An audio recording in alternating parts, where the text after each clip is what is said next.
Hello guys, कैसे हैं आप सब। उम्मीद करती हूँ सब लोग बहुत अच्छे होंगे। आप लोग कमेंट्स किया करिए, आप लोग के कमेंट्स नहीं आते हैं। ठीक है।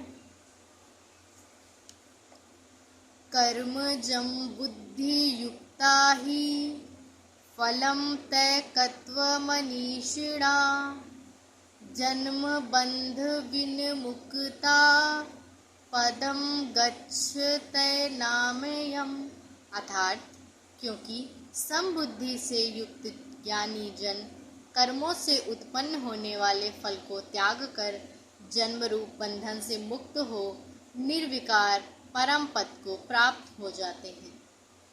इसका अर्थ ये है कि जब हमारा जन्म होता है तो हम माया रूपी जाल में फंस जाते हैं। इवन क्या मैं अपनी भी कंडीशन बता रही हूँ कि जन्म हुआ हो, मैंने भी जन्म से पहले ईश्वर से प्रे की होगी कि मैं आपकी भक्ति करूँगी, आपकी पूजा करूँगी, लेकिन उतना नहीं कर पाती हूँ। तो उसी को कहते हैं कि माया जाल में फंसना। जिस चीज़ को हम कहते हैं उस चीज़ को अगर हम कंप्लीट नहीं करते हैं तो उसका मतलब यही होता है कि हम भगवान से दूर जा रहे हैं और माया रूपी जाल में फंस रहे हैं दिन का दिन। और हम लोग क्या करते हैं कि हमने जैसे किसी के साथ अच्छा कर्म किया तो हम पता है क्या सोचते हैं कि नहीं, ये हमारे साथ अच्छा काम करेगा। तो कहते हैं कि कर्म करने के बाद फल की इच्छा नहीं करनी चाहिए, ऐसा भगवत गीता में लिखा है। ऐसा मैं नहीं कह रही हूँ, क्योंकि मैं खुद ही कह सकते हैं कि माया रूपी जाल में फंसी हुई हूँ। ऐसा ईश्वर बोलते हैं, कृष्ण जी, ऐसा कृष्ण जी के वचन है ये। तो गाइस, कैसे हैं आप सब, बताइए। पढ़ाई कैसी चल रही है आप लोगों की। मैं अपनी तो बताऊं, मेरी पढ़ाई नहीं चल रही है। मैं तो बस यही होता है कि श्लोक वगैरह वीडियो बनाने होते हैं तो चलो यही रहता है कि श्लोक पढ़ लेते हैं। अच्छा लगता है श्लोक पढ़ना और उसका अर्थ जानना। भले अभी माइंड में नहीं स्टोर रहता है, बट हो सकता हो जैसे जैसे उम्र बढ़ेगी तो ये सब चीज़ें आएंगी माइंड में कि कभी ये सब किया था, अपने वीडियोस देखूंगी तो ये सारे श्लोक मुझे भी याद हो जाएंगे।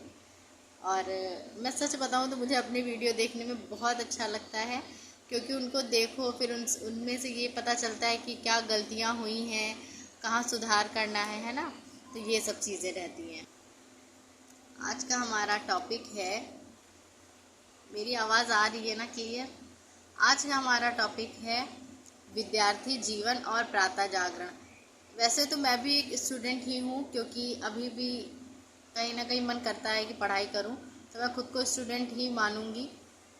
और जो महिलाएं आफ्टर मैरिड होने के बाद भी पढ़ाई करने की इच्छुक हैं या स्टडी कर रही हैं तो वो स्टूडेंट में ही आएंगी। तो ये उन्हीं लोगों के लिए है जो खुद को मोटिवेट करना चाहते हैं, है ना।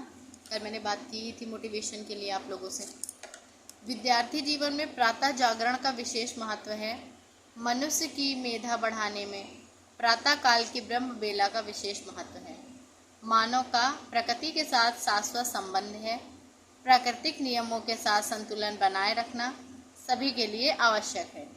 प्रकृति के नियमानुसार पशु पक्षी आदि संसार के समस्त प्राणी प्रातः ही जागकर इस अमृत बेला के वास्तविक आनंद का अनुभव करते हैं। विश्व में जितने भी महापुरुष हुए हैं वे सब प्रातः काल ही उठते रहे हैं। उदाहरण कौन है? हमारे प्रभु श्री राम। प्रातः काल उठिके रघुनाथा, प्रातः काल उठिके रघुनाथा, मात पिता गुरु नावहि माथा। सूर्योदय के पहले 4 घड़ी तक यानी कि लगभग 1.5 घंटा पूर्व ब्रह्म मुहूर्त का सही समय माना जाता है। उस समय पूर्व दिशा में क्षितिज में यानी कि आकाश थोड़ी थोड़ी लालिमा दिखाई देती है तथा 2-4 नक्षत्र यानी कि स्टार्स भी दिखाई देते हैं। इस समय को अमृत बेला भी कहा जाता है। यही जागरण का उचित समय है। इसी बेला में विद्यार्थी को उठकर करावलोकन, भूमि वंदना, मात पितृ वंदन, नित्य क्रियाओं से निवृत्त होकर अपने अध्ययन के लिए निश्चित आसन ग्रहण करना चाहिए। इसी समय वातावरण पूरी तरह से शांत और निर्मल होता है, अतः पढ़ा हुआ विषय भी सरलता से समझ में आने लगता है, जिससे अध्ययन में गंभीर रुचि विकसित होती है, जो एक विद्यार्थी की सबसे बड़ी पूंजी है। प्रातः उठते ही हाथों के दर्शन शुभ माने जाते हैं। आचार्य प्रदीप ने लिखा है, हाथों में अग्रभाग में लक्ष्मी, मध्य में, देखिए बहुत इंपॉर्टेंट चीज़ मैं आप लोगों के साथ शेयर कर रही हूँ, इसलिए आप लोग ध्यान से सुनिएगा।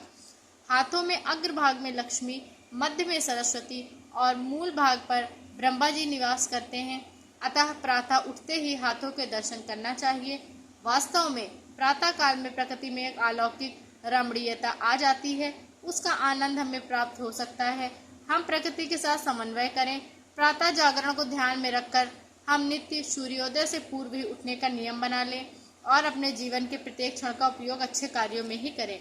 जो लोग सूर्योदय तक सोते रहते हैं उनकी बुद्धि और इंद्रियां मंद पड़ जाती हैं, शरीर में आलस्य बढ़ जाता है तथा उसकी मुख कांतिहीन हो जाती है। प्रातः विलंब से उठने वाला व्यक्ति सदा दरिद्री रहता है। देववाणी की एक सूक्ति के अनुसार जिनके शरीर और वस्त्र मैले रहते हैं, दांतों पर मैल जमा रहता है तथा बहुत अधिक भोजन करते हैं, सदा कठोर वचन बोलते हैं तथा सूर्य के उदय एवं अस्त के समय सोते हैं, वे महादरिद्र होते हैं।